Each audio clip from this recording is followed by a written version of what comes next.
my name is Melody Wonderful, and today in my kitchen, we'll be making one of my favorite sweet treats, homemade cinnamon rolls.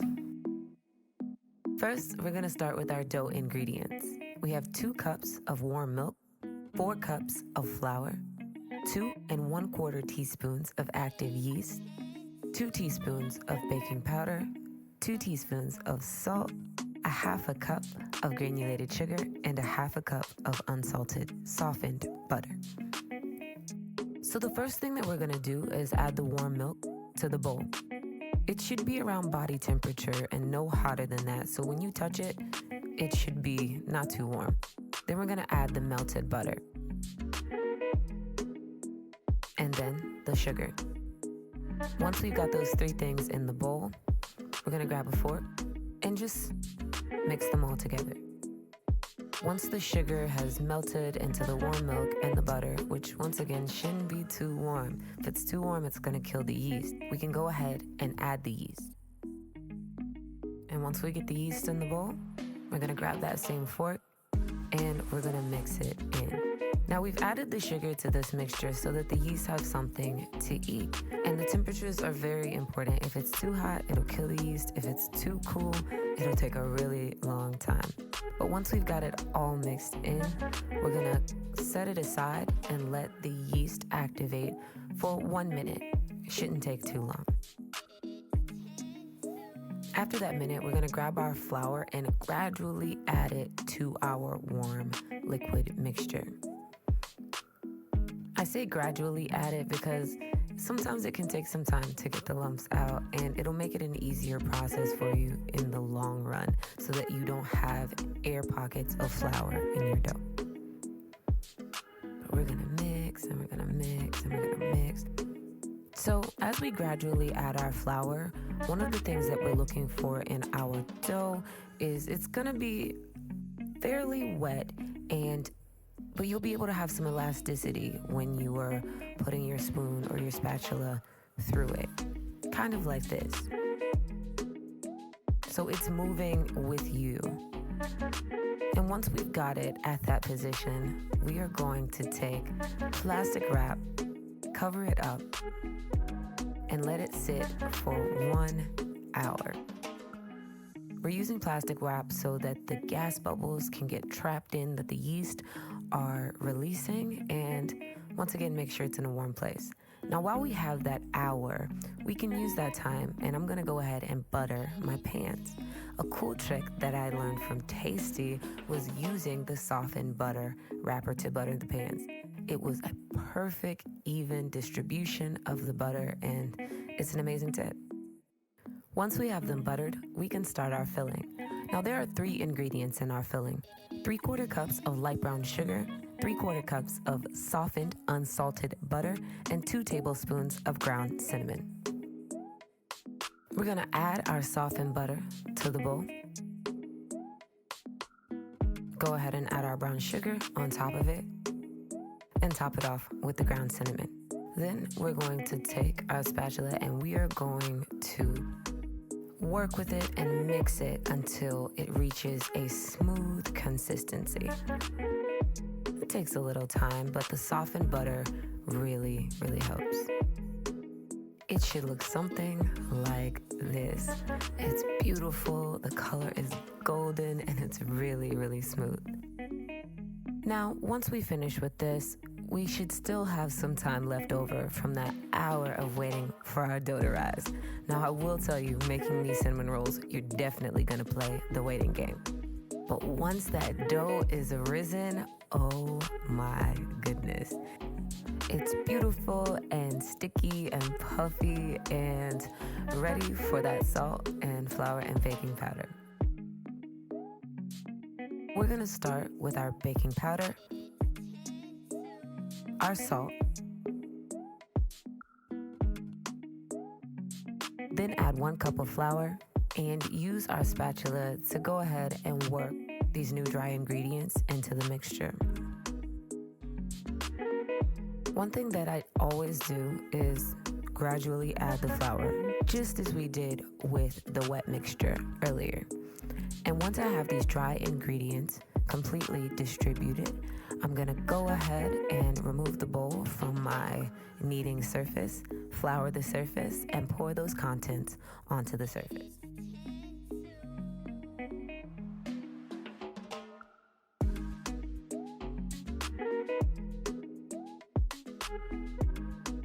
Now it's time to start kneading.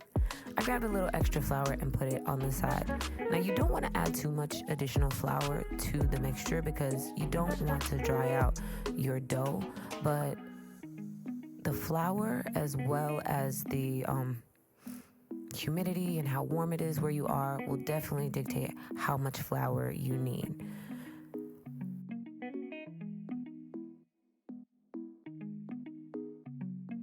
Another thing that I will say is I tried this on 2 wooden boards, and in a different light, I would definitely use a non-moving surface because the kneading itself is already a process and really a workout. And so if the surface is moving, you're moving just as much as it is, but you're gonna knead it.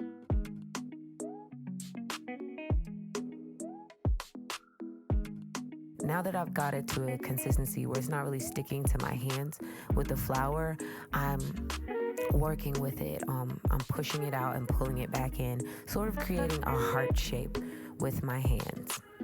And I'm moving it back and forth from surface to surface solely because my surfaces are moving. If I was on a flat surface, this would not be the case. But once I've got it to a place where it's not really sticking to my surface and it's not really sticking to my hands, I'm pretty good on the flour. Now, add some fresh flour and flatten it out a bit. Now, you can use your fingertips, but for me, my nails are long, so I use my knuckles. Then I floured my rolling pin, and it's time to roll it out.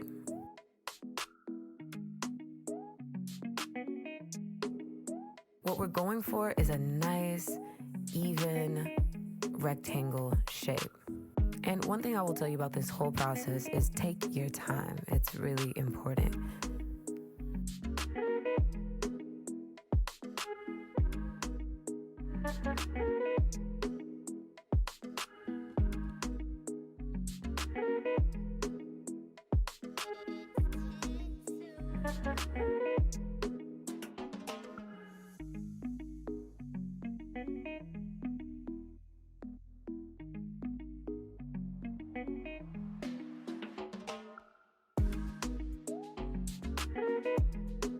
And once you spread it, that golden, beautiful filling, it should look something like this.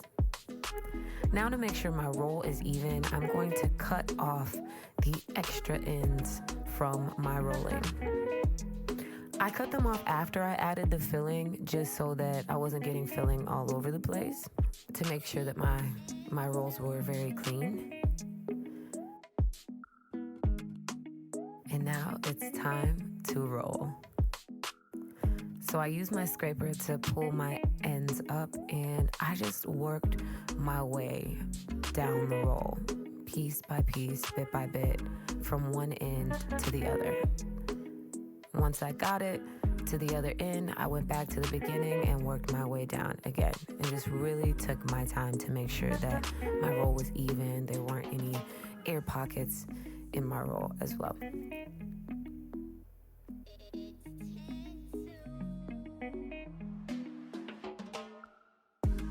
Now, once I got to the end, there was some excess dough that kind of rolled over, and I cut those ends off so that I had a nice, even roll, so that I would also have nice, even cinnamon rolls.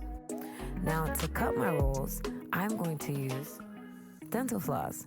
This was a really cool trick that I learned online.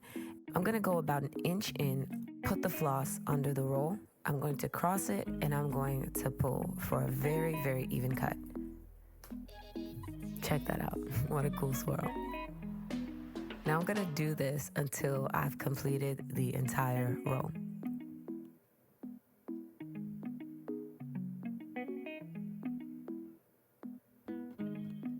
And it's super, super simple. Now, once I have them all cut, I'm gonna go grab that buttered pan from earlier and I'm gonna go ahead and put the rolls inside of it. I don't want them too close to each other or too close to the edge, and you'll see why in a moment, but I wanna go ahead and put them in the pan.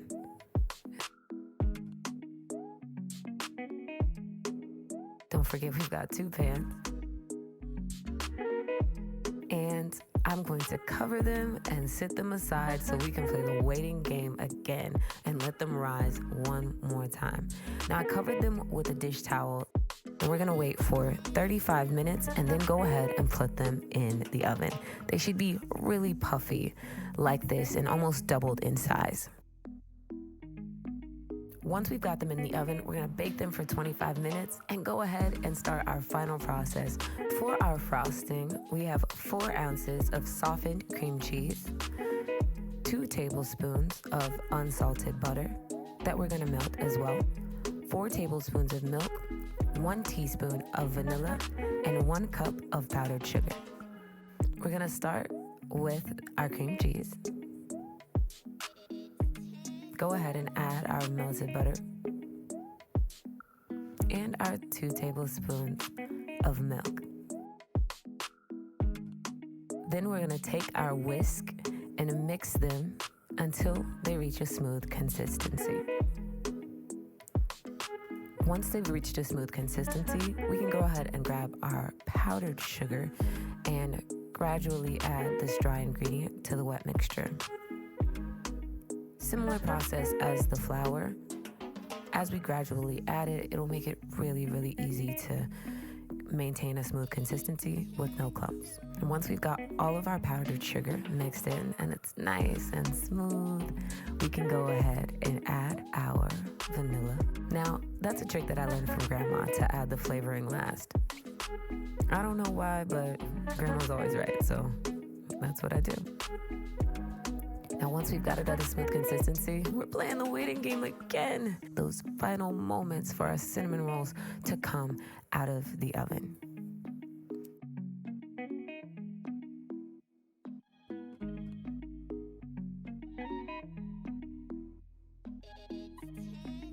You're gonna need to let them sit and cool for 10 minutes before you ice them because you don't want to melt the icing. But after that 10 minutes, you grab that icing and you can drizzle it, you can spread it any way that you like, because now it's time to enjoy.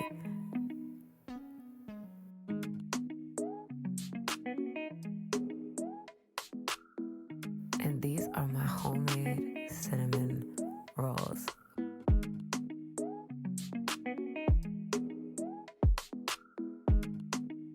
Wow, look at that. Enjoy.